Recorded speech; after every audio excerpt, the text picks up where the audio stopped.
previous owner, so it will be the same. Yeah, no changes. Yeah. So, that's all I have, Mayor. Okay.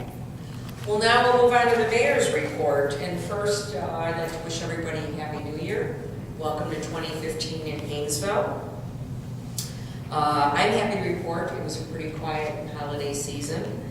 And I do thank the staff and our contractors for the jobs on the roads, and our staff for, we've had no glitches. The utility bills have gone out on time, newsletters have been produced on time, but they've really had a hustle, but they have stepped up to it. Of course, we've just all been working on our first drafts of budgets. And with that, let me say what's coming up. At this time of year, there's always changes, but there's some significant changes in the air. In pertaining to Lake County, there was a recent election, and so our new Lake County rep was just sworn in, and that is Jeff Werfel. So he represents District 6. I've had some emails going back and forth with Jeff in the last few days. We're getting together this week. And also, this Thursday morning is the second annual Lake County Leaders Summit that our Lake County Chairman, Aaron Lawler, has put together. So Jeff and I will be in attendance there, and we'll be discussing the pedestrian crossing, speed limit challenges, and asking people in the room if there's any similar challenges in the county, and would people like a way to ask for a variance or some way to handle these unique situations? Because there's got to be a way to address that. Other change in the air is we also have a new governor, and earlier this evening I forwarded to all the trustees and staff's email. I got a report. It is the preliminary transition committee for Governor Rauner's report in regards to finance and the Rebuild Illinois program. And so certainly we need and want big changes in Illinois, but what this also means is there are holds being put on different programs, some of which we had anticipated that we would get funding from various projects. And we still may very well get it, but it's going to be later on. Or we'll have to make a decision on some of these items if we choose not to wait for that portion of money, and that we feel that this is something that can't be put on hold. So I encourage you all to read that report in detail. I will be reading it in detail as I just received it today and haven't gone over with it a fine-tooth comb. So this is all things that will have impact on our budget plans for this upcoming year, next several years, really. And there'll be more to come. So we're back from the holidays. There's some new players in the game, and now January is a very big month, busy month for us leaders to get things happening. So we will have Lake County with the feet to the fire regarding our issues with the Hainesville Road, and also the state of Illinois with our budget. That's really all I have at this time. I hope that I will have good things to report from these meetings and the summit at our next January board meeting. 2015 also brings change for Hainesville. We have an election coming up, 3 trustee seats, and we have 6 candidates. So please pay attention for the forum. This will be important for you to attend, listen to the candidates and what they have to say, and of course we will have it videoed, so if you're unable to attend, you'll be able to watch it. So I encourage everyone to watch for that and make an effort to do so. Let's move on to our standing committees, and we'll start with Finance. Trustee Daly. 2 things. One is my role as finance chair. While everybody else is preparing their budgets, I'm sharpening my pencils to try to figure out a way with Kelly to make it all work. Once I receive all the numbers in another week and a half, and I get to sit down and study it and cry and say we can't do this. And it's an interesting process, and I'm looking forward to it. Of course, I'm silly. The second thing that I've talked to Finance Committee about, I've talked to the mayor about, that is under discussion, is the change of water billing from a paper billing approach to electronic billing, which would mean you would be sent an email. The discussion at this point is that we would mandate it for all residents. If a resident opted out of, chose not to take electronic billing for whatever reason, there may be a fee, a monthly fee for that. For example, my cell phone telephone company did that a couple of years ago. And if I want a paper bill, I have to pay $4 a month. Now, understanding that we have some residents that may not have access to email or computer on a regular basis, we will look, at least for senior citizens, at we will look towards possibly waiving this charge so they can still continue to get a paper bill. No decision has been made yet. Part of this will depend on the new software. And one other thing that we could do that would help save us time in the village and cost is that if we went to electronic billing, we can also send out our monthly newsletter as an attachment to that, so we would no longer have to print it, fold it, stuff it, and mail it. That's under consideration, and I just want to say again, no decision has been made. And if you out there have thoughts or points, please let us know. Email us, come to a meeting, send a letter, let us know your thoughts. Okay, Public Works, Trustee Cruz. Thank you, Mayor. Not too long, I've been in contact with Jeff past couple of weeks, making sure everything was going fine. He's been informing me on situations. Just got the report from Robinson today on our water and how much usage we use. We use about 190,000 gallons per day, about almost 6 million gallons per month. Water quality is excellent. He keeps on reporting. At our last meeting that we had last month, he says the water quality here is excellent, and you know, everybody else looks at it and says we should go to Michigan. No, we should stay with us. Definitely. It's another thing is that tomorrow we will not be having a meeting. It's canceled for Public Works due to family matters, and that's about it for public safety, for Public Works. And we're gonna go right back to you, Wally, because we like keeping you busy with public Okay. safety. Trustee Crease. Okay, thank you again. There was no meeting last month. We were waiting for a report from the police department, which he said is delayed. Also, they are informing me about what's going on with this meeting coming up with Lake County. Another thing is we're going to have a meeting in 2 weeks from today, which will be the 27th. Okay, first public safety meeting this year.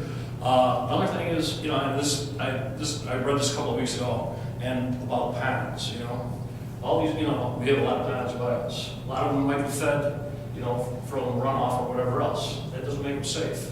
You know, just because you know, especially when you have snow cover on them at first, you know, it looks like it's solid and everything else. But I believe that the child in Highland Park, I think it was, when he decided to take a shortcut across the, Yeah, I'm not sure what. he took a shortcut across the pond, you know, get home from school and fell in, and all of a sudden there was, luckily someone was there to save him. So I'm just saying, the only pond that I think we monitor here in Hainesville or in Grace Lake area is Molly's Pond for ice, and it's checked on a regular basis. Everything else I wouldn't trust on my own, okay? And, you know, I just hate to see somebody fall in and nobody be there. And just for clarification, Molly's Pond actually is maintained and owned by the Park District. Right. And it can be skated on if, I guess, conditions are right. Right. They have So flags. they monitor and put up flags, Right. so just for clarification's sake. So, Chief, you may notice already the pond that's just south of East Bighorn. A number of kids are using it for hockey on a regular basis. Not that I'm saying they can't use it, but if the squads go by, they might just want to keep an eye that way. Right, we do, actually, well, obviously, we always have a car in town, but we do keep an eye on it, and what Trustee Crease said is true, both the police and obviously fire. People go through the ice all the time, you know, especially with snowmobiles and things like that. And I was pretty surprised this last week that we didn't have any accidents with snowmobiles, but, you know, they have to be very careful too. People have to be on the watch for snowmobiles. There's lots of routes that go along regular streets, and you know, I suppose you look for pedestrians, you look for other vehicles, and you don't really notice a snowmobile coming at you, because it's usually only got one headlight, and it's not that big. But, you know, you have to be careful, and the snowmobile riders have to be just as careful, especially if they try traversing over some sort of water. I don't believe that anything's frozen enough to take a snowmobile on at this point. I agree. Good point. Okay, wetlands and open spaces and Great Age Club, Trustee Duberstein.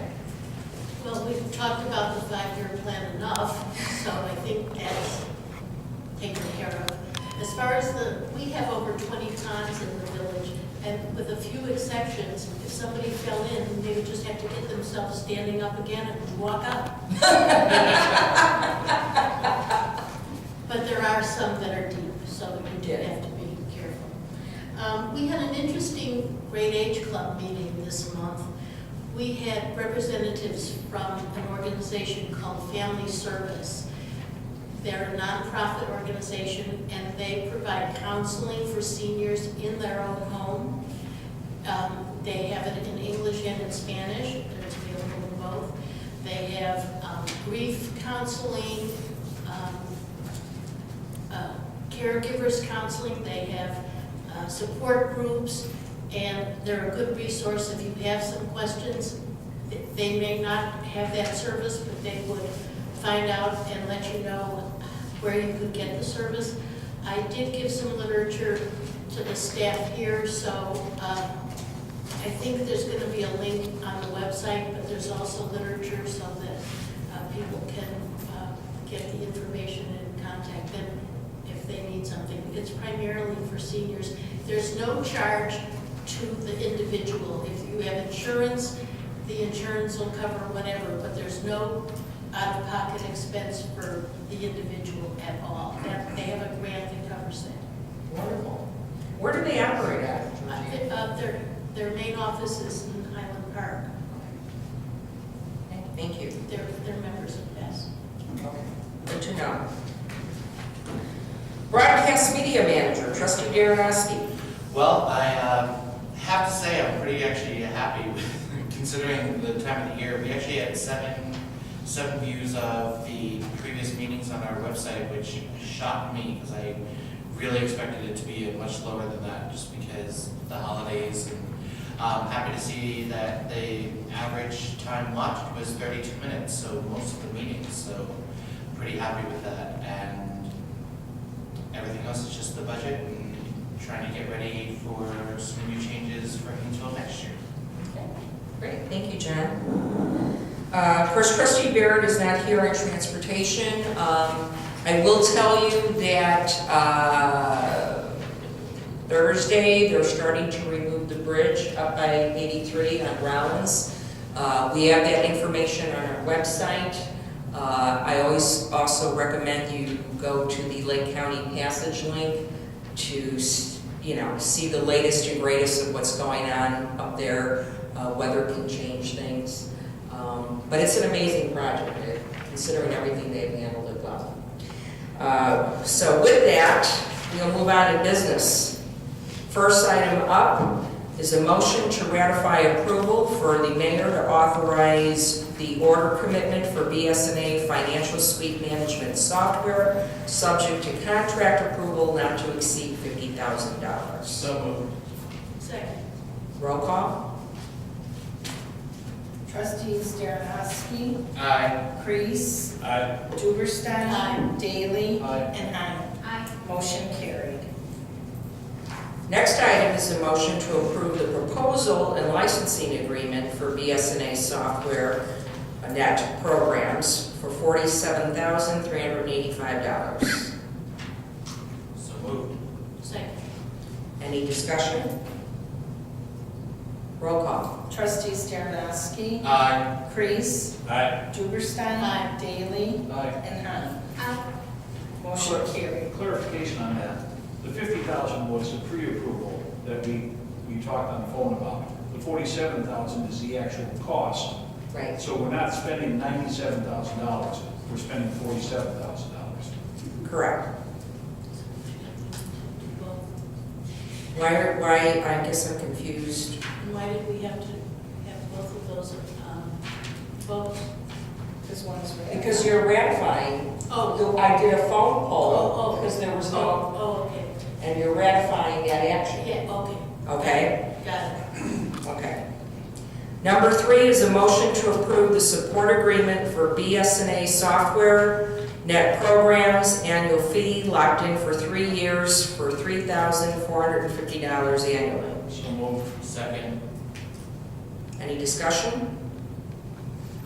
Roll call. Trustees Dernoski, Aye. Kreis, Aye. Duberstein. Aye. Daley. Aye. And Hein. Aye. Motion carried.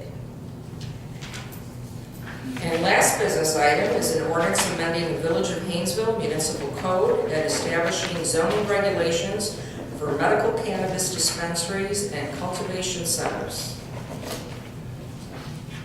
So moved. Second. Roll call. Trustees Dernoski, Aye. Kreis, Duberstein. Aye. Daley. Aye. And Hein. Aye. Motion carried. Ordinance number 15-1-200. Nice number.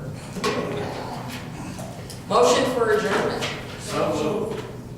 All in favor? Aye. Aye. Opposed? Meeting adjourned at 7:50.